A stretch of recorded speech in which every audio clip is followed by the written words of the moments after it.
रिदा के घर का माहौल काफी बोझल होता है। घर के बड़ों ने बाकायदा तौर पर शेर से रिश्ता तोड़ने का ऐलान कर दिया है।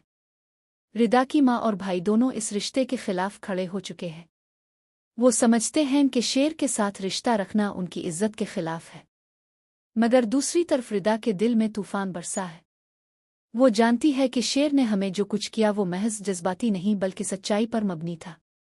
इसका दिल इस रिश्ते को छोड़ने के लिए तैयार नहीं है। वो खुद को बेबस महसूस करती है, जैसे इस तरह से इसकी जिंदगी छीनी जा रही हो।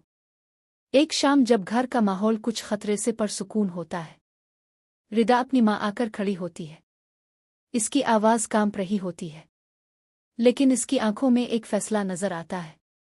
वो कहती है कि मैं जानती हूँ आप सब क्या चाहते हैं, लेकिन मैं ये रिश्ता सिर्फ आपकी मर्जी से ख़त्म नहीं कर सकती। मैं शेर से आखिरी बार मिलना चाहती हूँ। इससे बात करके आंखों में आंखें डालकर खुद फैसला करना चाहती हूँ कि ये रिश्ता ख़त्म होना चाहिए या नहीं। घर में सन्नाटा छा जाता है। किसी के पास कोई जवाब नहीं। रिदा का लहजा इतना मजबूत होता है कि इसकी माँ भी खामोश हो जाती है।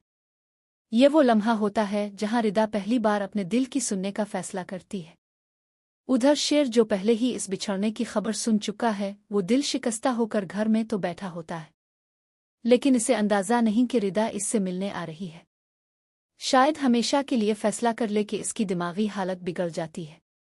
इस पर पागलपन का शदीद दौरा पड़ता है और वो फजर को मारने लगता है।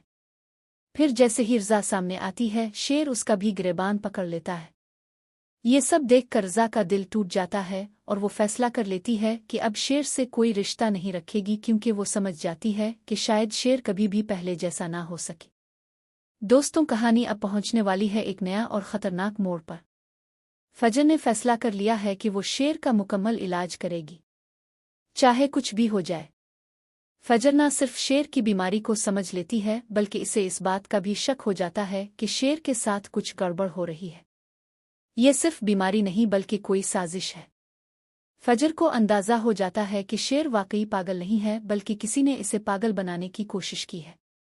और यही नहीं, फजर अपनी तहकीकात आगे बढ़ाती है और अस्पताल की इंतज़ामी सिक्योरिटी बहुत सख्त कर दी गई है। अब शेर के कमरे में जाकर इसे इंजेक्शन लगाना तकरीबन नामुमकिन हो चुका है। फजर के सिवा कोई भी शेर से मिलने नहीं जा सकता। अब ये काम आपको खुद करना होगा। लेकिन वो नहीं जानता कि ये सब बातें फजर छप कर सुन रही होती है और वो डॉक्टर रंगे हाथों पकड़ा जाता है। फजर फौरन पुलिस को बुला लेती है और डॉक्टर को गिरफ्तार करवा देती है। लेकिन बदर पहले से तैयार होता है। इसने पुलिस को रिश्वत दे रखी होती है और कोई भी इल्ज़ाम इस पर साबित नहीं हो पाता। डॉक्टर को चंद दिनों बाद गायब कर दिया जाता है, जैसे कुछ हुआ ही ना हो। लेकिन अब बदर ने खुद शेर को इंजेक्शन लगाने का फैसला कर लिया है। वो खुद अस्पताल आता है, खुद इंजेक्शन लगाता है।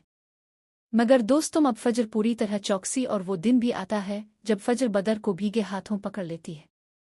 अस्पताल की इंतज़ामिया बदर पर मुकम्मल पाबंदी लगा देती है और ऐलान होता है कि बदर अब न सिर्फ अस्पताल में दाखिल नहीं हो सकता, बल्कि वो अस्पताल के आसपास भी नजर न आए।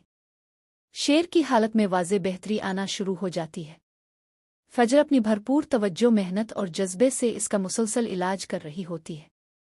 वो न सिर्फ दवा दे रही है बल्कि जज्बाती तौर पर भी शेर का सहारा बनी होती है। फजर का साथ शेर के लिए किसी अलामत से कम नहीं होता। अब वो खतरनाक इंजेक्शन भी बंद हो चुके हैं जो बदर खुफिया तौर पर शेर को दलवा रहा था। वही इंजेक्शन जिन्होंने शेर को दिमागी तौर पर मफलूज करने की साजिश का हिस्सा थे।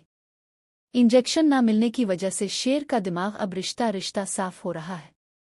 इसकी याददाश्त, इसका होश और उसकी शख्सियत वापस लौटने लगी है।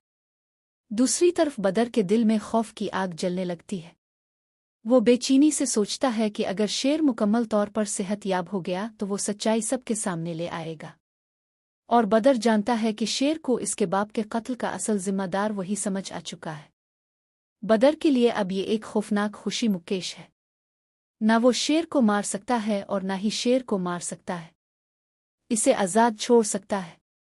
शेर के वालिद ने वसीयत में कह रखा था कि शेर की मौत की सूरत में सारी जायदाद ट्रस्ट में चली जाएगी। यही वजह है कि बदर के लिए शेर का जिंदा रहना भी मजबूरी है।